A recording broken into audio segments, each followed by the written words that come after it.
नमस्ते बच्चों, सुप्रभात। मैं मेवाड़ा मनोज, दीपदर्शन विद्या संकुल से हिंदी विषयाध्यापक।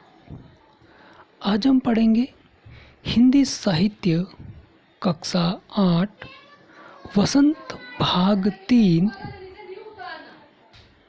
पाठ 7 क्या निराश हुआ जाए। तो आप देख रहे हैं हम पढ़ रहे हैं कक्षा 8 वसंत भाग 3 का पाठ 7 क्या निराश हुआ जाए। इस पाठ के लेखक हैं हजारी प्रसाद द्विवेदी जी। तो सर्वप्रथम हम हमारे पाठ के लेखक हजारी प्रसाद द्विवेदी जी का जीवन परिचय पढ़ेंगे। उसके बाद हम हमारे पाठ की ओर बढ़ेंगे। तो हमें दिखाई दे रहा है कि हमारे पाठ क्या निराश हुआ जाए के लेखक हैं हजारी प्रसाद द्विवेदी जी। और यहाँ पर आपको चित्र में दिखाई दे रहा है कि ये हमारे लेखक हजारी प्रसाद द्विवेदी जी हैं, जो हिंदी जगत के सुप्रसिद्ध लेखक रहे हैं। अब हम इनकी जीवनी का अध्ययन करेंगे। उसके बाद हम हमारी पाठ की ओर बढ़ेंगे। इनका जन्म 19 अगस्त 1907 को हुआ था और मृत्यु 19 मई 1979 को हुई थी। डॉक्टर हजारी प्रसाद द्विवेदी का जन्म 19 अगस्त 1907 को हुआ था। 19 अगस्त 1907 को हुआ था और इनकी मृत्यु जो है वो 19 मई 1979 को हुई थी। अब देखिए, हिंदी के शीर्षस्थ साहित्यकारों में से एक हैं। शीर्षस्थ यानी कि उच्च कोटि के साहित्यकारों में से एक हैं। वे उच्च कोटि के निबंधकार, उपन्यासकार, आलोचक, चिंतक तथा शोधकर्ता रहे हैं। साहित्य के इन सभी क्षेत्रों में द्विवेदी जी ने अपनी प्रतिभा और विशिष्ट कर्तव्य के कारण विशेष यश के भागी हुए हैं। यानी कि अपने कर्तव्यनिष्ठ और अपनी प्रतिभा के कारण वो एक विशिष्ट स्थान प्राप्त किया हिंदी साहित्य जगत के अंदर। द्विवेदी जी का व्यक्तित्व गरिमामय, चित्तवृत्ति, उदार और दृष्टिकोण इनका व्यापक रहा। अर्थात द्विवेदी जी का व्यक्तित्व जो है वो गरिमामय, चित्तवृत्ति और उदार हृदय तथा दृष्टिकोण जो है इनका व्यापक यानी कि विस्तृत रहा। द्विवेदी जी की प्रत्येक रचना यानी कि हर एक रचना पर उनके व्यक्तित्व की छाप जो है वो स्पष्ट रूप से देखी जा सकती है। यानी कि इनकी जितनी भी रचनाएं हैं उन सभी रचनाओं में इनका व्यक्तित्व स्पष्ट रूप से झलकता है। अब देखिए, हम हजारी प्रसाद द्विवेदी जी का परिचय पढ़ रहे हैं।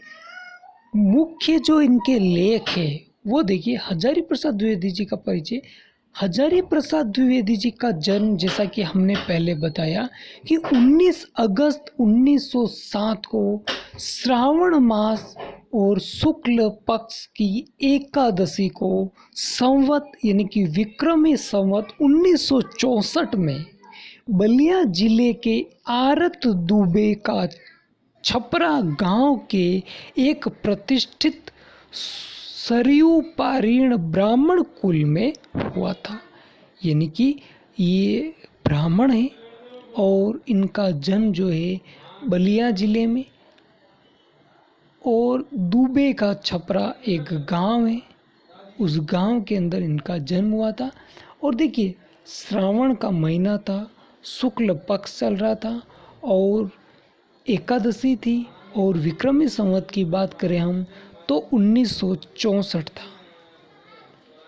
ओके, अब देखिए इनका जो ब्राह्मण कुल है उसमें भी सरयू पारीण ब्राह्मण कुल के अंदर जो एक प्रतिष्ठित परिवार के अंदर इनका जन्म हुआ था। उनके पिता पंडित अनमोल द्विवेदी संस्कृत के प्रकांड पंडित थे, यानी कि इनके जो पिता है उनका नाम क्या था, अनमोल द्विवेदी, और ये अनमोल द्विवेदी जी संस्कृत के प्रकांड पंडित माने जाते थे।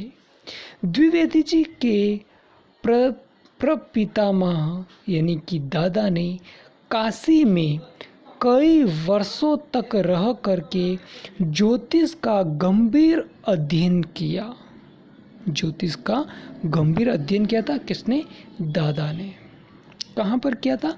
काशी के अंदर। द्विवेदी जी की माता भी प्रसिद्ध पंडित कुल की कन्या थी, और इनकी जो माता थी वो भी प्रसिद्ध पंडित कुल की एक कन्या थी।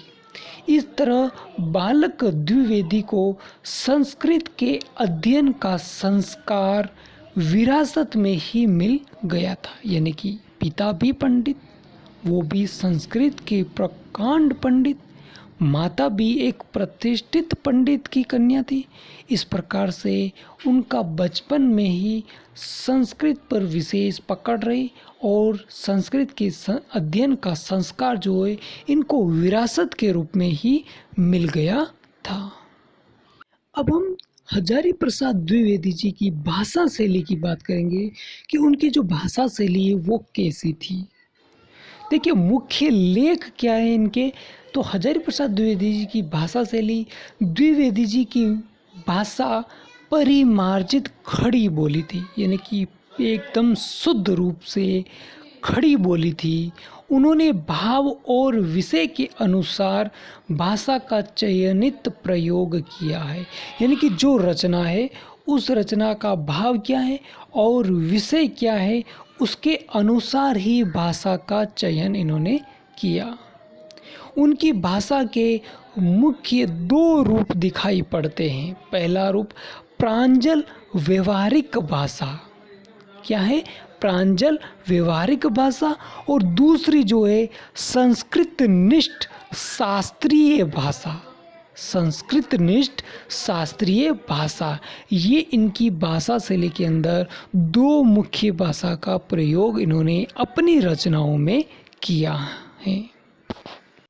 अब देखिए, वर्णीय विषय क्या है, तो मुख्य लेख हजारी प्रसाद द्विवेदी जी के निबंधों के विषय भारतीय संस्कृति। निबंधों के विषय क्या रहे?